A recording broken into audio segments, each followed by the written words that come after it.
अक्सर आपने देखा होगा इंटरनेट पे कोई सेल्फ प्रोक्लेम्ड साइकोलॉजिस्ट आके रैंडम इमोशनल बीएस पेलने लग जाएगा और उसे एज फैक्ट बेचेगा एक नैरेटिव सेट करने के लिए। और मैं यहाँ पे किसी का नाम नहीं लूंगा। और ये बात दोनों ही जेंडर पे लागू होती है, रिगार्डलेस ऑफ द जेंडर। दोनों ही तरफ से लोग क्या करते हैं, अपने नैरेटिव को पुश करते हैं। अब यहाँ पे आपको एक बात समझनी जो बहुत ज़रूरी है कि किसी के इमोशनल बीएस को इससे पहले आप इंटरनलाइज करें। आप उसके पीछे की जो एक्चुअल रीजनिंग है, जो आपकी एवोल्यूशनरी साइकोलॉजी से स्टेम करती है, उसको समझो।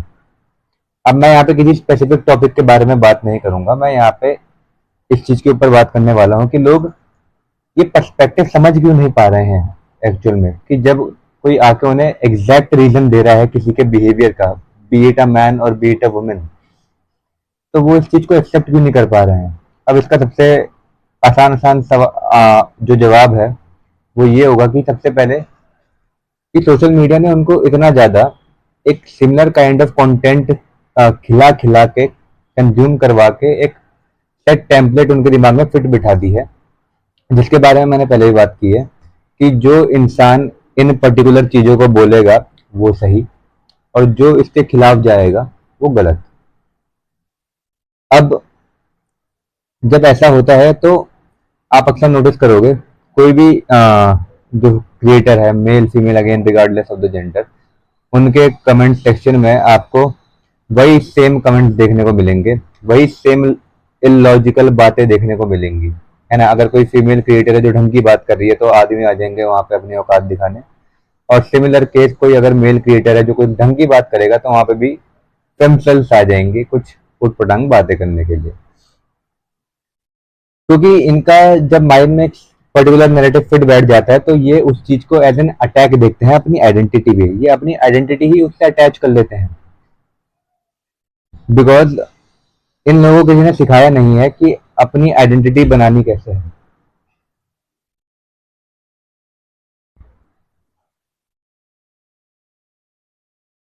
और जब आपको कोई आइडेंटिटी बनाने के बारे में बताएगा नहीं तो आप अपनी आइडेंटिटी अटैच करने की कोशिश करोगे, because association is one of our primary needs. जब तक हम अपने आप को किसी ग्रुप से एसोसिएट नहीं करते हैं तब तक हमारे सर्वाइवल के चांसेस भी कम होते हैं। इसलिए आप अक्सर देखेंगे लोग अपने आप को कितना ज़्यादा एसोसिएट करेंगे किसी फेलो क्रिएटर से या किसी फेलो टर्म से। लोग अपने आप को प्राउडली बोलते हैं आई एम मिसोजिनिस्ट और मैन हेटर मिसएंड्रेस्ट वगैरह वगैरह बुलशिट। अब यहाँ पे आपको समझने की जरूरत है कि ये लोग इस चीज के इतने आदी हो गए हैं कि ये अपने खिलाफ में कोई पर्सपेक्टिव सुन ही नहीं पाते। पता इन्हें भी है कि यहाँ पे कुछ ना कुछ है, बात में तर्क है, बिल्कुल है, जो इन्हें स्टिंग कर रहा है, जिसकी वजह से ये कमेंट करने पे मजबूर है, लेकिन ये उसे एक्सेप्ट नहीं करना चाहते। भले ही वो आदमियों की रूढ़िवादी विचारधारा हो औरतों को लेके, या फिर औरतों के शैलो टेक्स हो ऑन मेन। और यहाँ पे मुझे लगता है हमें चेंज लाने की जरूरत है बेसिकली, बिकॉज इंटरनेट का मतलब हुआ क्या, अगर हम एक दूसरे के पर्सपेक्टिव बजाय शेयर करने के, समझने के, एक कॉमन अंडरस्टैंडिंग पे आने के, एक दूसरे से लड़ते ही रहे। लाइक अगर मुझे आपकी वीडियो में कोई पॉइंट पसंद नहीं आया, अच्छा नहीं लगा, तो मैं उस स्पेसिफिक पॉइंट के बारे में बात करूंगा। वेयर एज मैंने अक्सर देखा है, इवन मेरे कमेंट में भी लोग ये लिखते हैं कि your videos lack logic and empathy. अगर आपको ऐसा लगता है तो आप उस स्पेसिफिक पार्ट को, उस स्पेसिफिक टॉपिक को हाईलाइट कीजिए जहाँ पे आपको लगता है गलती हुई है, उसको लेके बात कीजिए। लेकिन अगेन प्रॉब्लम इज लोगों को तोतों की तरह रटने की आदत है और दूसरों को मॉक करने की आदत है।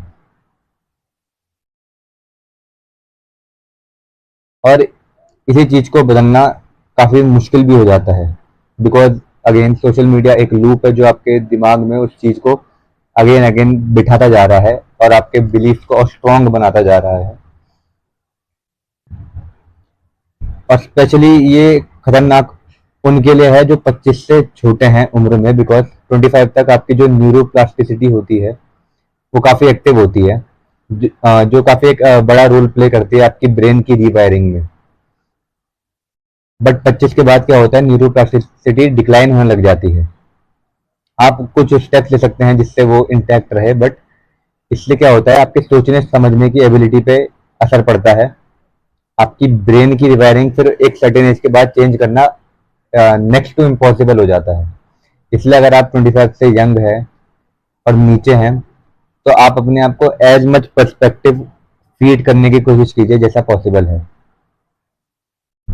और अगर आप 25 से ऊपर हैं, देन आप कुछ सर्टेन चीजें कर सकते हैं जिनके बारे में एक नेक्स्ट वीडियो में बात करेंगे। एंड जब भी कोई इंसान आप देखते हो इंटरनेट पे किसी स्पेसिफिक टॉपिक के ऊपर बात कर रहा है, स्पेसिफिक चीज के ऊपर बात कर रहा है, उसे एज पर्सनल अटैक ना लें। पहले उन इंसानों की पूरी बात को सुने। अगर वहां पे कोई लॉजिक नहीं भी है, फिर तो उसका पॉइंट ही खत्म हो गया ना।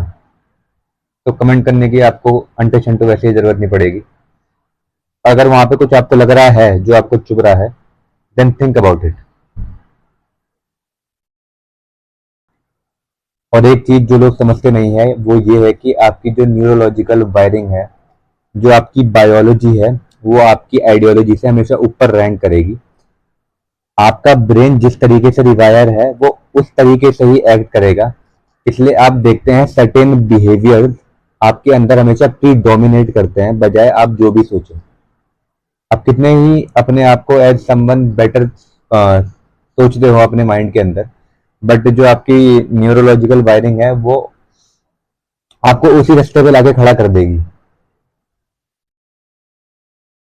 अगर आप साइकोलॉजी में थोड़ा इन डेप्थ जाओगे तो आपको ये भी समझ आएगा कि मेजोरिटी ऑफ द चीजें जो हम करते हैं वो हम खुद से नहीं करते हैं कभी भी। वो हम हमेशा चीजें इधर उधर से उठाते ही हैं। फॉर एग्जाम्पल, अगर मैं ये वीडियो बना रहा हूँ, जो मैं इसमें बातें बोल रहा हूँ, वो भी मैंने कहीं ना कहीं से बोरो करी है। यहाँ तक कि मेरा पर्सपेक्टिव भी काफी हद तक कहीं से बोरोड है। उन लिटरेचर, साइकोलॉजिकल लिटरेचर से बोरोड है जो शायद मैंने ऑनलाइन पढ़ी है या बुक्स के थ्रू पढ़ी है।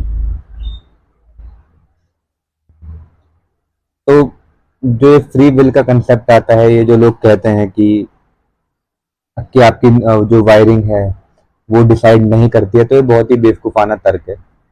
आपकी वायरिंग बहुत बहुत हद तक ये प्रिडिक्ट कर सकती है, और यहाँ तक कि करती भी है, कि आप कैसे टाइप के इंसान हो और आप करते क्या हो। और अगर आपको इन चीज़ों को इन डेप्थ समझना है तो make sure to follow me. मैं कोशिश करता रहूँगा जितना मेरे से हो पाएगा, जितना इन माई पावर इज पॉसिबल, कि मैं इन टेक्स्ट को आप तक लेके आऊँ with nuanced and better knowledge, जो भी मेरे पावर में पॉसिबल हो पाएगा।